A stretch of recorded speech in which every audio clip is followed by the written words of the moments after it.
महाबळेश्वरमध्ये व्हेल माशाच्या उलटीची तस्करी उघड. सातारा वन विभागाची कोट्यवधींच्या अंबर ग्रीससह 7 जणांना अटक. आंतरराष्ट्रीय बाजारात कोट्यवधी रुपयांची किंमत असलेल्या अंबर ग्रीस म्हणजेच व्हेल माशाच्या उलटीच्या तस्करीचा सातारा वन विभागाने पर्दाफाश केला असून महाबळेश्वर परिसरातून 7 जणांना ताब्यात घेतले आहे.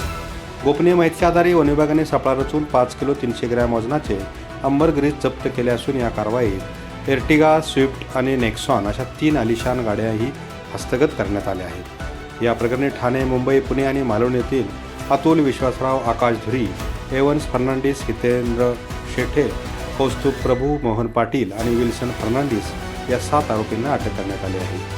जप्त केलेले अंबर ग्रीस स्पर्म व्हेल प्रजातीचे असून वन्यजीव संरक्षण अधिनियमांतर्गत असा पदार्थ बाळगणे हा गंभीर गुन्हा आहे.